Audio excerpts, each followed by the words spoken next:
नमस्कार मित्रों, आपके अपने आध्यात्मिक motivational YouTube channel God Voice ईश्वर की आवाज में मैं अनाम अव्यक्त आपका हार्दिक स्वागत करता हूं, अभिनंदन करता हूं। मित्रों, एक मित्र अजय चौकसे ने मुझसे पूछा है कि आज समाज का बहुत पतन हो रहा है, अराजकता फैल रही है, समाज विघटित हो रहा है, तो दिव्य समाज का निर्माण कैसे किया जा सकता है। तो मैंने उनसे कहा कि समाज क्या है। समाज व्यक्तियों का समूह है। जैसे बूंद बूंद से घड़ा भरता है, उसी प्रकार एक एक व्यक्ति मिलकर समाज को निर्मित करता है। व्यक्ति जो है वो समाज की मूल इकाई है।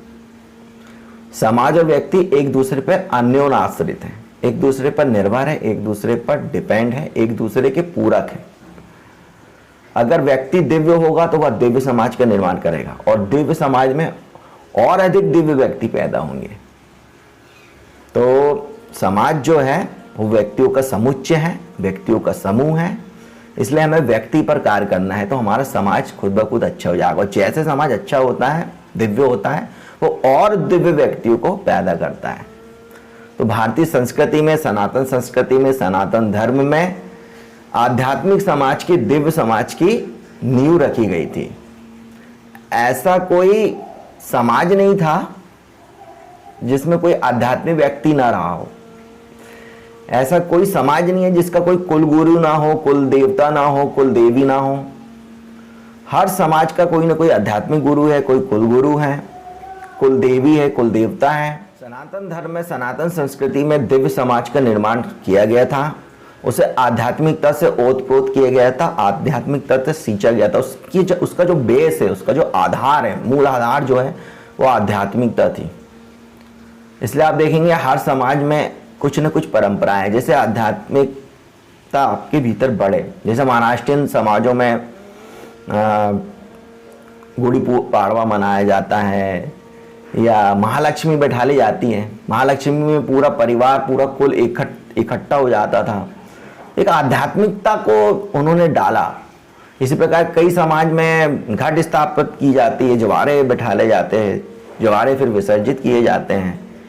9 दुर्गे के व्रत रखे जाते हैं, एकादशी का व्रत रखा जाता है। जो हमारे धर्म, सनातन धर्म में जो नियम नीति बनाई गई थी, कहीं गणेश जी बैठाले जा रहे हैं, कहीं दुर्गा जी बैठाली जा रही है। अब कई लोगों को अंधविश्वास लगता है, जबकि इसका मूल कारण था समाज को एकत्रित करना, समाज में आध्यात्मिकता को बढ़ाना। इसलिए कुल गुरु रहता था, कुल देवी रहती थी, कुल देवता रहती थी। आप पता करिएगा, आपका भी कोई कुल गुरु रहा होगा, कोई आपकी भी कोई कुल देवी होगी, कुल देवता होगा। आपको भी आध्यात्मिकता से सींचने के लिए आपके समाज ने प्रयास किया होगा, मगर आप सब भूल गए हैं। न कोई कुल देवी के दर्शन में जाता है, न कुल देवता को मानता है, न कुल गुरु को मानता है। आध्यात्मिक गुरु की निंदा कर रहे हैं आप लोग। तो कैसे दिव्य समाज बनेगा? दिव्य समाज अगर आपको निर्मित करना है तो आपको भी दिव्य होना पड़ेगा, अपने भीतर भी दिव्य गुणों का विकास करना पड़ेगा, और फिर आप ही और आपके जैसे लोगों का समुच्चय मिलकर अच्छा समाज बनेगा। ना केवल अच्छा समाज, बल्कि अच्छा संप्रदाय बनेगा और अच्छा राष्ट्र भी बनेगा। क्योंकि समाज से मिलकर ही समुदाय बनता है, समुदाय से संप्रदाय बनता है, संप्रदाय ही राष्ट्र का निर्माण करता है। तो एक एक व्यक्ति जब दिव्य हो जाएगा, प्रेमपूर्ण हो जाएगा, आनंदपूर्ण हो जाएगा, ध्यान मग्न हो जाएगा, शांतिपूर्ण हो जाएगा, तो पूरा देश भी शांतिपूर्ण, प्रेम मग्न, ध्यानपूर्ण, आनंदित हो जाएगा। समाज भी दिव्य बन जाएगा। तो आप अपने भीतर कार्य करिए और यहां मत सोचिए कि समाज ने हमें क्या दिया, बल्कि यहां सोचिए कि हम समाज को क्या दे सकते हैं। अगर किसी समाज में 80% लोग बुरे हैं तो 20% लोगों को का बहुमत नहीं है, वो समाज बुरा कहलाएगा। तो उस 20% को हमें 80% पर लाना है। अगर 1-2% व्यक्ति बुरे भी रहे तो वो भी बाद में सुधर जाएंगे, मगर 1-2% अच्छे हैं तो वो समाज दिव्य नहीं बन सकता। तो आध्यात्मिकता अपने जीवन में लाइए। आपके जीवन में शांति, साक्षी, ध्यान, प्रेम, आनंद, करुणा, विनय, अहिंसा, दया, सत्य, शुभ, सुंदर, विवेक, बोध, प्रज्ञा, समझ, होश, अवेयरनेस, जागरूकता, चेतना का ऊर्ध्वगमन, सकारात्मकता, सहजता, सरलता, प्रफुल्लता, कृतज्ञता, सेवा का भाव, दान, दक्षिणा, डोनेशन, यह दिव्य गुण आप अपने जीवन में उतारिए तो आपका समाज भी दिव्य होगा। और दिव्यता फैलती है, दिव्यता भी वायरल होती है। और अपने बच्चों को भी अच्छे संस्कार दीजिए, आप भी अच्छे संस्कार लीजिए और पुरानी परंपराओं को पुनर्जीवित करिए। काम, क्रोध, लोभ, मोह, अहंकार, साम, दाम, दंड, भेद, छल, कपट, धोखा, मक्कारी, ईर्ष्या, द्वेष, भय, मूर्छा, पाखंड, नकारात्मकता, चेतना का अधोगमन, आलस्य, प्रमाद, भय, चिंता, इन दुर्गुणों से, इन अवगुणों से खुद भी दूर रहिए, अपने बच्चों को भी दूर रखिए और आपके संपर्क में जो व्यक्ति आता है उन्हें भी दूर रखने की कोशिश करिए। आप सदा शांति मग्न, प्रेम पूर्ण, आनंदित, ध्यान मग्न रहिए और काम, क्रोध, लोभ, मोह, अहंकार, इनसे दूर रहिए और लोभ से दूर रहिए। समाज में लोभी व्यक्ति बहुत अधिक है। वो चाहते कि समाज से हम लेते ही रहे, हम समाज को कुछ देना नहीं चाहते। स्वार्थ सिद्ध कर रहे हैं लोग, इसलिए समाज नीचे गिर रहा है, पतन की ओर प्राप्त हो रहा है। तो लोभ को कम करिए, प्रेम को बढ़ाइए, देने का भाव लाइए, प्रेम दीजिए, आनंद दीजिए, ध्यान में जाइए, धन के ऊपर ध्यान को रखिए तो आप समाज दिव्य बनेगा। गौतम बुद्ध ने भी एक समाज का निर्माण किया था। जो बोला जाता है ना कि बुद्धम शरणम गच्छामि, संघम शरणम गच्छामि, धम्मम शरणम गच्छामि, तो उसका क्या अर्थ है? बुद्धम शरणम गच्छामि का बुद्ध का मतलब जो जाग गया है, जो आत्मज्ञानी है, आत्म साक्षात्कारी है, जिसे अपनी आत्मा का बोध हो गया है, वो है बुद्ध। तो मैं बुद्ध की शरण जाता हूं, बुद्धम शरणम गच्छामि, फिर संघम शरणम गच्छामि, फिर मैं उन लोगों के साथ में जा रहा हूं जो संघ, एक समाज का निर्माण करके मैं बुद्ध के पास जा रहा हूं और हम फिर धर्म की शरण में जा रहे हैं।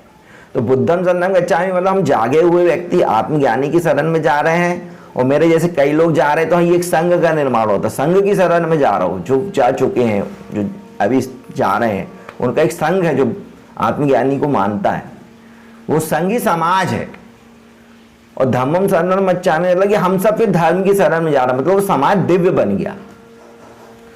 तो आप अपनी समाज की पुरानी परंपराएं, अपनी कुल देवी, कुल देवता, कुल गुरु को पुनर्जीवित करिए, ध्यान करिए, पूजा पाठ करिए, लोभ और भय से दूर रहिए, आनंद, प्रेम, शांति से रहिए। समाज ने क्या दिया यह ना सोचे, हम समाज को क्या दे सकते हैं यह विचार रखिए।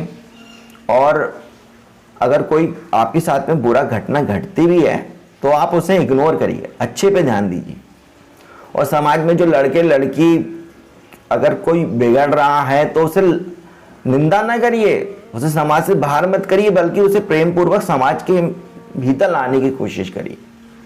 आजकल मैंने देखा कि समाज में छोटे कम उम्र के बच्चे अब बिगड़ जाते हैं, तो उन्हें आप ऐसा नहीं कि समाज से निकाला कर देंगे, ये उनका हुक्का पानी बंद कर देंगे, उन्हें प्रेम से समझाइए, उन्हें एक्सेप्ट कीजिए। तो दिव्य समाज का निर्माण कब होगा? जब आप खुद दिव्य हो जाएंगे। और दिव्य समाज अन्य दिव्य व्यक्तियों को पैदा करता है। और भारतीय समाज या भारतीय संस्कृति, सनातन संस्कृति की में जो समाज की नींव रखी गई थी वो आध्यात्मिकता के ऊपर रखी गई थी। आध्यात्मिकता उसकी नींव है, उसका आधार स्तंभ है। तो आप अपने समाज, अपने कुल में जो आध्यात्मिक रीतियां है उन्हें फॉलो करिए, प्रेम पूर्वक रहिए, आनंदित रहिए, ध्यान पूर्वक रहिए, तब आपका समाज दिव्य हो जाएगा और आप भी दिव्य हो जाएंगे। और जब समाज दिव्य होगा तो दिव्य समुदाय बनेगा, दिव्य संप्रदाय बनेगा और दिव्य राष्ट्र का हम निर्माण कर लेंगे। वसुदेव कुटुंबकम हो जाएगा, पूरा विश्व ही आपका कुटुंब हो जाएगा, पूरा विश्व ही आपका समाज हो जाएगा। तो मित्रों, आशा करता हूं आपको समझ में आ गया होगा। दिव्य समाज तभी बनेगा जब आप दिव्य होंगे, जब आत्मज्ञानी होंगे, आत्म साक्षात्कारी होंगे, आनंदित होंगे, प्रेम पूर्ण होंगे, कृतज्ञ होंगे, ध्यान मग्न होंगे, तब आपकी लहर से समाज बनेगा और वो दिव्य समाज आपकी जैसी अन्य चेतनाओं को उत्पन्न करेगा। और यह सिलसिला पीढ़ियों दर पीढ़ी चलेगा। इसलिए परंपराएं जो पीढ़ियों दर पीढ़ी मनाई जाती थी उसमें यही कारण था, उसमें जो आध्यात्मिकता का पुट है वह पीढ़ी दर पीढ़ी मिलता रहे। इसलिए आपको बोला जाता है कि मंदिर जाइए, नीति नियमों का पालन करिए। एकादशी के व्रत रखते हैं, कोई गणेश जी बिठालता है, कोई दुर्गा जी को मानता है, कोई मंदिर जाता है, कोई शंकर जी की आराधना करता है। इतने व्रत त्यौहार क्यों बनाए गए? ताकि आप में आध्यात्मिकता का विकास हो, प्रेम का विकास हो, ध्यान पूर्ण हो आप, और आप मिल सके। शादी विवाह क्यों किया जाता है? आजकल तो लिव इन में रह रहे हैं लोग बाग। लिव इन रिलेशनशिप में समाज का अहित हो जाता है, उसमें समाज निर्मित में, तो वो वासना पे आधारित है, इसलिए विवाह करने के लिए बोला जाता है। विवाह एक प्रकार का कमिटमेंट है और उससे समाज स्थिर रहता है। और विवाह जो है वो वासना के लिए नहीं किया जाता, वो प्रेम के लिए किया जाता है। उसमें समाज अपनी स्वीकृति देता है और एक स्थिरता आती है समाज में, और प्रेम पे वो आधारित रहता है और आध्यात्मिकता उससे बढ़ती है। इसलिए आप देख रहे हैं कि जो लव मैरिज ये जो करते हैं ना, वह अधिकतर असफल रहते हैं। और वासना और काम यही लव मैरिज करने के पीछे रहता है। बाद में लोग सुसाइड कर लेते हैं या फिर एक दूसरे से झगड़ा करते हैं, तलाक करते हैं, पूरा जीवन बर्बाद कर लेते हैं। इसलिए समाज के दायरे में रहिए, विवाह करिए, लव मैरिज करने की आवश्यकता नहीं है, और आध्यात्मिक बनिए। आशा करता हूँ आपको मेरे यह विचार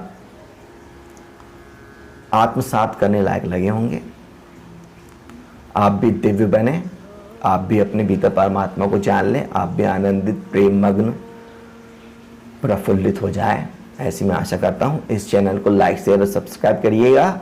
शुभ को फैलाइए, शुभ से शीघ्रम, शुभ को करिए और अशुभ को टालें, और दिव्य समाज का निर्माण करिए। नमस्कार।